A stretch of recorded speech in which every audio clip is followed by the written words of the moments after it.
I've come here today to do what the Republicans in Congress refuse to do, take the necessary steps to secure our border.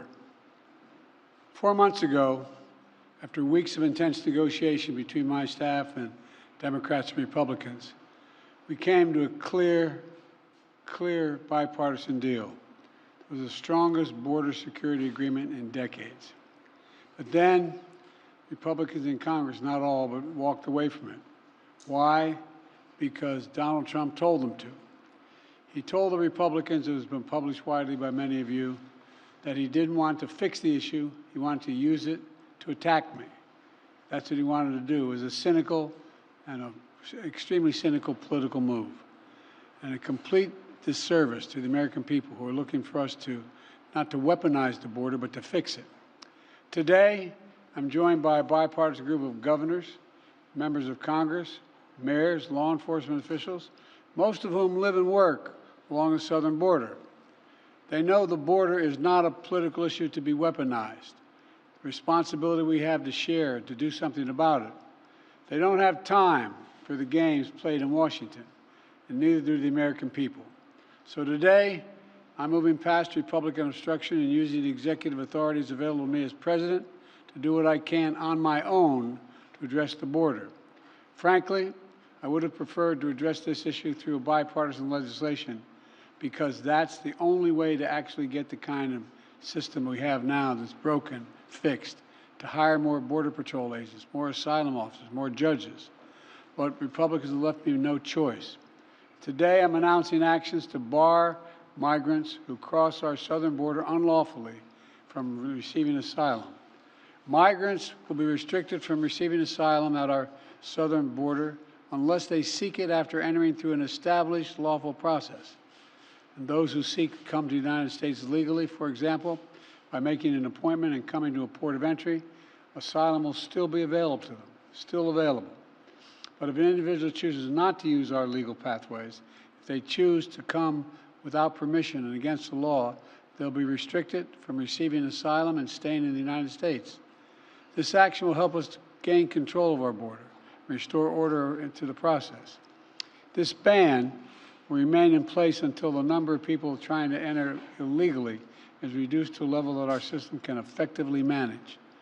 We'll carry out this order consistent with all our responsibilities under international law, every one of them.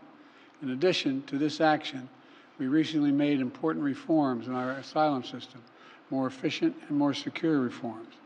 The goal is to deliver decisions on asylum as quickly as possible.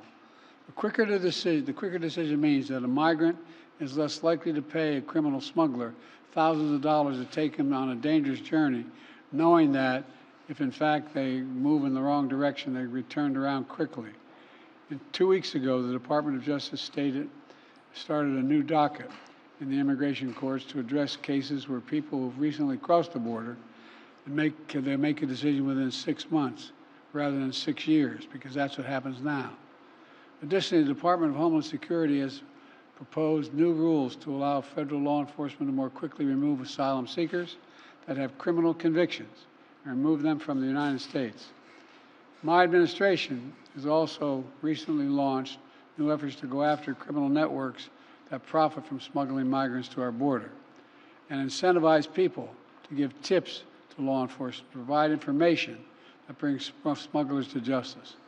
We're also sending additional federal prosecutors to hotspots along the border and prosecute individuals who break our immigration laws.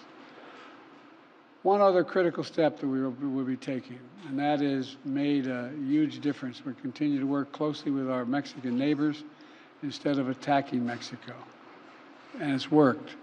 We've built a strong partnership of trust between the Mexican President López Obrador, and I'm going to do the same with the Mexican-elect president who I spoke with yesterday. We've chosen to work together with Mexico as an equal partner, and the facts are clear. Due to the arrangements that I've reached with President Obrador, the number of migrants coming and to our shared border unlawfully in recent months has dropped dramatically. But while these steps are important, they're not enough. To truly secure the border, we have to change our laws, and Congress needs to provide the necessary funding to hire 1,500 more border security agents. 100 more immigration judges to help tackle the backlog of cases, more than 2 million of them. 4,300 more asylum officers to make decisions in less than 6 months instead of 6 years, which is what it takes now. And around 100 more high-tech detection machines to significantly increase the ability to screen and stop fentanyl being smuggled into the United States. These investments were one of the primary reasons that the Border Patrol Union endorsed the bipartisan deal in the first place. And these investments are essential, they remain essential. As far as I'm concerned, if you're not willing to spend the money to hire more Border Patrol agents, more asylum officers, more judges, more high-tech machinery, you're just not serious about protecting our border. It's as simple as that. I believe that immigration has always been the lifeblood of America. We're constantly renewed by an infusion of people and new talent. The Statue of Liberty is not some relic of American history. It stands for who we are as the United States.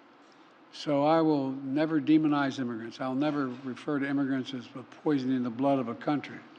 And further, I'll never separate children from their families at the border. I will not ban people from this country because of their religious beliefs.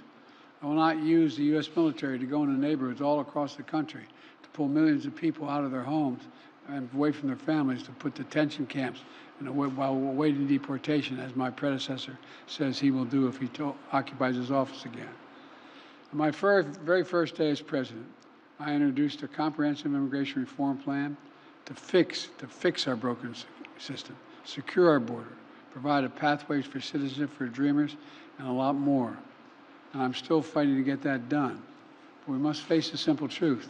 To protect America as a land that welcomes immigrants, we must first secure the border and secure it now. The simple truth is there is a worldwide migrant crisis.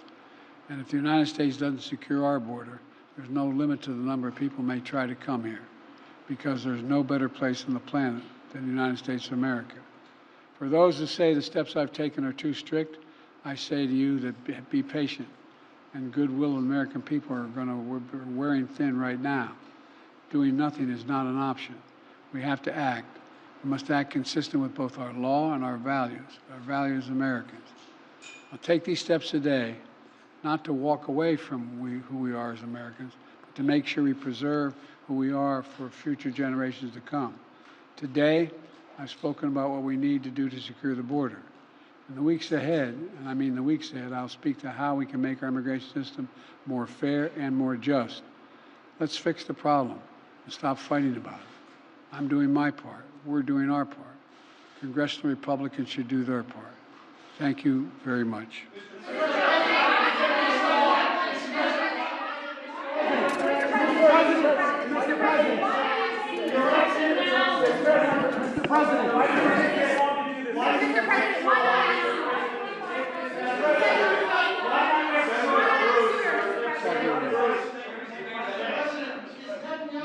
Politics with the war. What was that? I asked her, is Prime Minister Netanyahu playing politics with the war? I don't think so. He's trying to work out a serious problem he has. Thank you.